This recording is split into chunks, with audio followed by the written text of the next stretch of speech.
Caríssimos amigos e irmãos, que a paz do Senhor esteja com todos vocês. Estamos no mês da Bíblia, é um tempo especial, onde a igreja contempla a importância da palavra de Deus, que está nas Escrituras, e além daquilo que já fazemos todos os dias, em escutar a palavra de Deus nas missas, em nossas reuniões, nossos círculos bíblicos, nesse mês queremos valorizá-la ainda mais, aprofundando um livro bíblico especificamente, além de lê-lo integralmente, também de conhecer um pouco mais com livros de explicações, para conhecer o contexto, que é a primeira carta de São Paulo aos Tessalonicenses, né? E, ao mesmo tempo, nós sabemos que é uma oportunidade que nós temos de amar ainda mais a palavra de Deus, que para nós é o próprio Jesus Cristo. Ele é o Verbo, é a palavra que se fez carne e veio morar no meio de nós. Nesse sentido, meus irmãos e irmãs, o lema desse ano, do mês da Bíblia, anunciar o Evangelho e doar a própria vida, é para nós uma motivação para agradecer a Deus pelo congresso, 4º Congresso Missionário Nacional, que está sendo concluído hoje em Recife, em Pernambuco, promovido pelas Pontifícias Obras Missionárias, na Arquidiocese de Olinda e Recife. Começou no último dia 7 e termina nesse final de semana, justamente esse 4º Congresso Missionário Nacional, que tem como tema e lema ao mesmo tempo, a alegria do Evangelho para uma igreja em saída. Se o lema do mês da Bíblia é anunciar o Evangelho e doar a própria vida, esse tema, lema do 4º Congresso Missionário Nacional está bem dentro desse assunto. A alegria do Evangelho para uma igreja em saída, que está fazendo eco também ao documento do Papa Francisco sobre uma igreja em saída, sobre a alegria do Evangelho, sobre o seu documento, a alegria do Evangelho, ou seja, nós temos um Evangelho que nos dá alegria para se anunciar às pessoas, uma igreja que não fica fechada em si mesma, mas vai ao mundo. E eu acho que nesse tempo tão complexo como nós vivemos, meus irmãos e irmãs, tão difícil, com tantas más notícias ao nosso redor, no mundo inteiro, no país, em nossas cidades, nós queremos ter essa alegria do Evangelho que sabe viver em qualquer situação, em qualquer regime, sob qualquer ideologia, quer com liberdade, quer sem liberdade, quer com ditadura de direita ou de esquerda, a igreja vai vivendo e anunciando o Evangelho. Portanto, temos muito a fazer e um congresso nacional missionário é para que a gente possa viver isso, essa alegria do Evangelho, para que nós anunciemos o Evangelho numa igreja em saída que sabe o encontro das várias realidades do mundo de hoje. Sabemos que esse 4º Congresso Missionário Nacional também vai preparar para o CAN5, o Congresso Americano Nacional, Congresso Americano Missionário, o 5º Congresso, o CAN5, que vai ser em julho de 2018, né, na Bolívia, em Santa Cruz de la Sierra. Portanto, esse tempo vai ser marcante, ou seja, a alegria do Evangelho em anunciar a palavra de Deus aos irmãos e irmãs. E para nós, no mês da Bíblia, sem dúvida que vai bem dentro desse assunto. E ainda mais, cada dia, sabemos que nos ciclos bíblicos, nas celebrações, nós vamos tendo cada vez mais também essa alegria do Evangelho de anunciar a palavra de Deus aos irmãos e irmãs, às pessoas e caminhar no Senhor. Nesse sentido, meus irmãos e irmãs, nesse 23º domingo, o tempo comum, né, o Senhor nos fala para todos nós também que esse Evangelho vai ser anunciado no relacionamento entre os irmãos e irmãs. Nesses tempos de problemas, de violência, de gente que vai pelos caminhos errados, a liturgia desse final de semana nos fala dessa mediação, daqueles que se consideram irmãos uns dos outros e que pensam no bem do outro. Precisa tentar ajudar o outro a caminhar certo. O Evangelho vai dizer assim: se teu irmão pecar contra ti, vai corrigi-lo, mas em particular, a sós contigo, se ele te ouvir, tu ganhaste teu irmão. Primeira coisa, falar com a pessoa, dialogar, conversar, olho no olho. Vamos tentar nos conversar e nos entendermos cada vez mais. É muito triste hoje ver que qualquer coisa nós fazemos fofoca. E se antes fazia fofoca assim verbalmente, uns pelo outro, assim quando se conversava, hoje se faz pelas mídias digitais, qualquer coisa se vai pelas mídias digitais, difamando as pessoas. E depois não tem como recolher essas mentiras que se semeiam muitas vezes com outros interesses, ou por raivas, ou por rancores, ou por invejas. Então, fala a leitura do Evangelho Primeiro, se nós amamos o próximo, somos chamados a nos ajudarmos e a tentar essa correção um com o outro, conversar, dialogar com aquela pessoa. Dizendo a leitura, se ele não te ouvir, toma contigo mais uma ou duas pessoas para que toda a questão seja decidida sob a palavra de 2 ou 3 testemunhas. Ou seja, que a gente possa levar mais gente conosco, que possa estar comungando das mesmas preocupações, para que a pessoa possa ver que ela tem alguma coisa a ser corrigida, a ser melhorado. E o terceiro aspecto, se ele não vos der ouvido, dize-o à igreja, ou seja, dizer à comunidade, que a comunidade possa estar tentando ajudar também para que esse irmão ou irmã possa se emendar e caminhar certo. Ou seja, há várias tentativas que temos que fazer.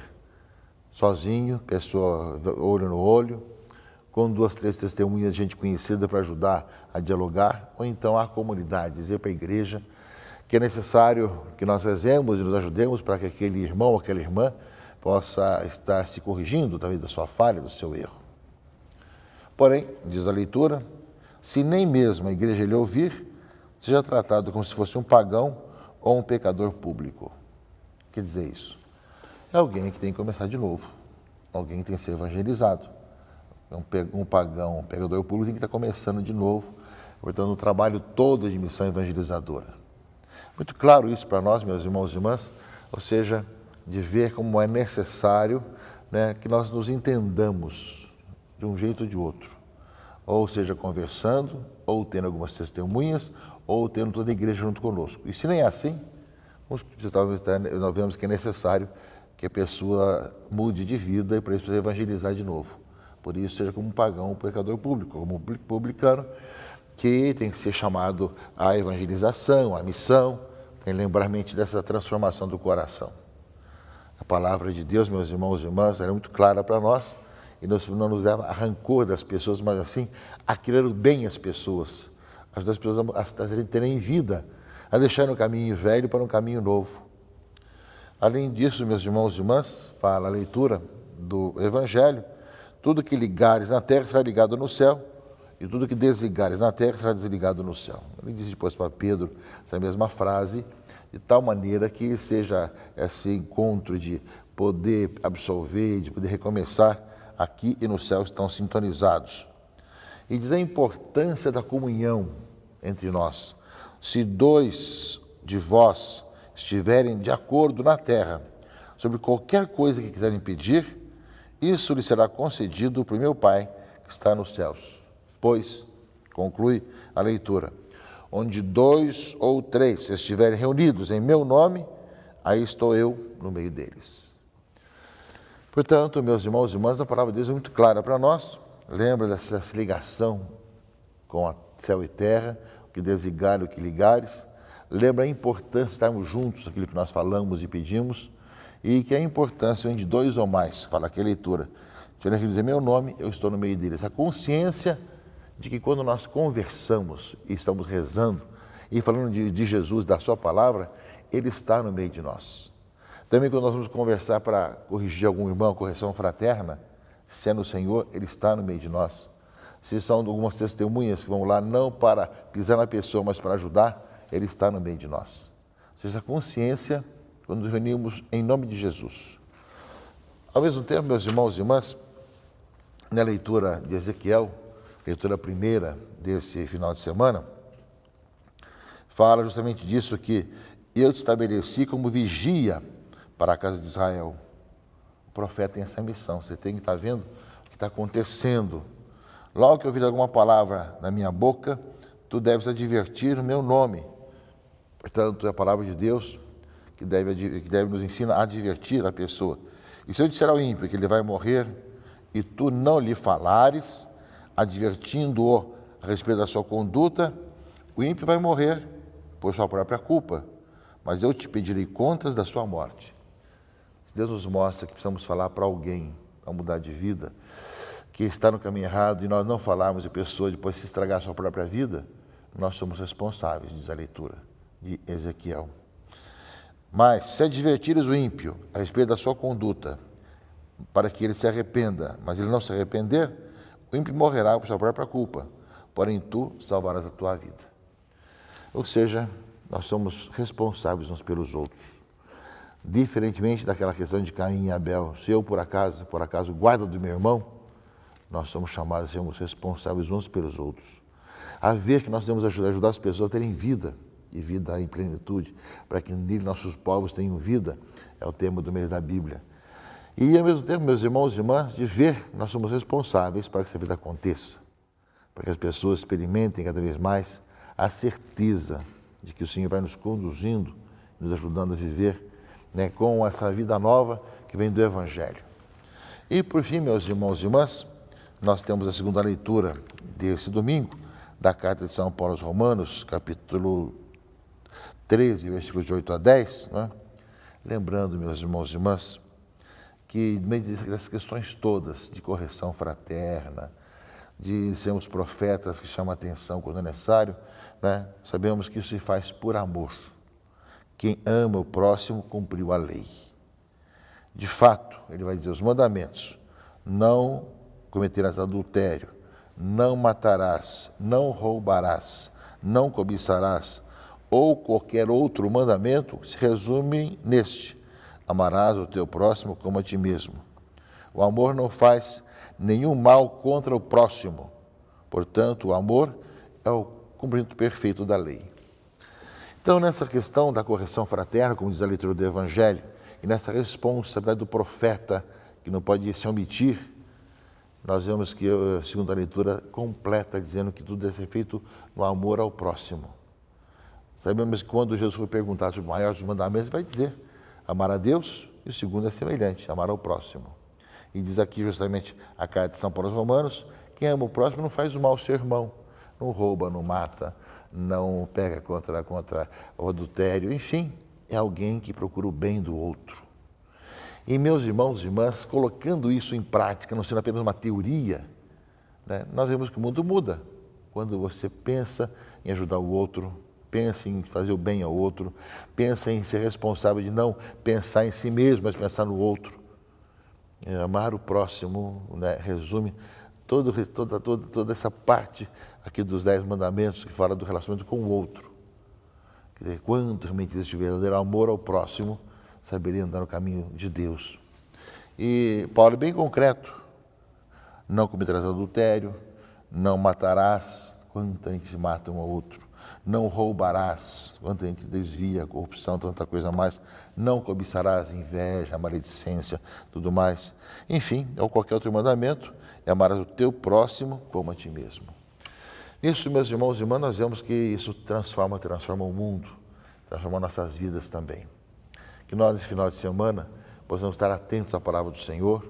Agradecemos a Deus pelo Congresso Missionário Nacional, que termina em Recife, Pernambuco, neste final de semana, promovido pelas Pontifícias Obras Missionárias, e também sob a responsabilidade da Arquidiocese de Olinda e Recife. Nosso abraço.